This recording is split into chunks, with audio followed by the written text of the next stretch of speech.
আমি বলেছিলাম যে একদল খেয়ে গিয়েছে আরেক দল খাওয়ার জন্য রেডি হয়ে আছে। তো এখানে কি আমি কোনো দলের নাম বলেছি? সম্প্রতি যশোরে একটি মাহফিলে দেওয়া বক্তব্য নিয়ে তৈরি হওয়া বিতর্কের বিষয়ে স্পষ্ট ব্যাখ্যা দিয়েছেন ডক্টর মিজানুর রহমান আজহারী। তিনি বলেছেন, একদল খেয়ে গিয়েছে আরেক দল খাওয়ার জন্য রেডি হয়ে আছে। এই বক্তব্য নিজেদের গায়ে মেখে ক্ষুব্ধ প্রতিক্রিয়া দেখানো ঠিক হয়নি। তিনি বলেন, তার বক্তব্য ছিল সাধারণ, এতে কোনো নির্দিষ্ট রাজনৈতিক দলের নাম উল্লেখ করা হয়নি। তবুও কিছু রাজনীতিবিদ বন্ধুরা এটি নিজেদের গায়ে মেখে ক্ষুব্ধ প্রতিক্রিয়া জানিয়েছেন। মাহফিলে সব দলমতের লোকজনকে স্বাগত জানিয়ে জনপ্রিয় এই ইসলামী বক্তা বলেন, যারা আমাদের বিরোধিতা করে, ঘৃণা ছড়ায়, তাদের জন্য আমাদের বুক ভরা ভালোবাসা রয়েছে।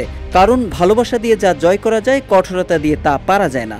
যারা বিরোধিতার জন্য আলোচনা শোনেন তাদেরকে স্বাগত জানিয়ে আজহারী বলেন, যারা আমাদের আলোচনা আউট অফ কনটেক্সটে নিয়ে এক জায়গার মাথায় আরেক জায়গার লেজ জুড়ে দেন, তাদেরও স্বাগত। কেউ না বুঝলেও আমরা আপনার প্রয়োজন বুঝি, আর তাই তো অত্যাধুনিক ফিচার সম্বলিত বিভিন্ন সাইজ আর কালারের 250-টিরও বেশি ডিজাইন অপশন নিয়ে ওয়ালটন স্মার্ট ফ্রিজ বোঝে আপনার প্রয়োজন। বিএনপি নেতাদের ইঙ্গিত করে মাওলানা আজহারী বলেন, তার গত সপ্তাহের যশোরের আলোচনার একটা লাইনকে কেন্দ্র করে অনেক রাজনীতিবিদ বন্ধু অনেক ক্ষুব্ধ প্রতিক্রিয়া দেখাচ্ছেন। এই কথাকে নিজেদের গায়ে টেনে নিজেদের গায়ে মেখে তারা ক্ষুব্ধ হয়েছেন। প্রিয় ভাইরা, আমি বলেছিলাম একদল খেয়ে গিয়েছে আরেক দল খাওয়ার জন্য রেডি হয়ে আছে। এখানে কি আমি কোনো দলের নাম বলেছি? বাংলাদেশে 48টা প্রায় নিবন্ধিত রাজনৈতিক দল, কোনো দলের নাম আমি বলিনি বলেও তিনি মন্তব্য করেন। জনপ্রিয় ইসলামী বক্তা ডক্টর মিজানুর রহমান আজহারী আরও বলেন, আমরা কোনো দলের পক্ষে বা বিপক্ষে কথা বলি না, আমরা ইসলামের পক্ষে কথা বলি। তাই অপ্রাসঙ্গিকভাবে বিষয়টিকে বিতর্কিত করা উচিত নয়।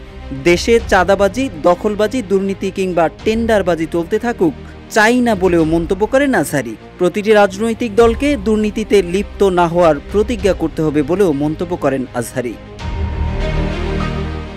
এদিকে ডক্টর মিজানুর রহমান আজহারী একদল খেয়েছে আরেক দল খাওয়ার জন্য প্রস্তুত বক্তব্য নিয়ে রাজনৈতিক মহলে তুমুল আলোচনা সমালোচনাকে অযথা বিতর্ক বলে অভিহিত করেছেন। তিনি আরও বলেন, যদি রাজনীতিবিদরা এ ধরনের সাধারণ কথাকে নিজেদের গায়ে মাখেন তবে জনগণের মধ্যে নেতিবাচক বার্তা পৌঁছাবে। নতুন ভোরের বাংলাদেশে ঐক্যবদ্ধ হয়ে দেশের উন্নয়নে কাজ করার কথাও বলেন তিনি। জনপ্রিয় এই ইসলামী বক্তা 24-এর গণঅভ্যুত্থানের অগ্রনায়কদের উদ্দেশ্য করে বলেন, 24-এর রক্তাক্ত আন্দোলনের মাধ্যমে বাংলাদেশকে ফ্যাসিবাদ মুক্ত করেছে তরুণ ছাত্র ও যুব সমাজ। এই তরুণদের হাতেই নিরাপদ বাংলাদেশ ও লাল সবুজের পতাকা। তরুণ প্রজন্মকে কোরআন হাদিসের আলোয় আলোকিত করতে হবে, তাহলে দেশ, জাতি ও সমাজ উপকৃত হবে। Mohammad Saiful Islam, news desk, Ittefaq.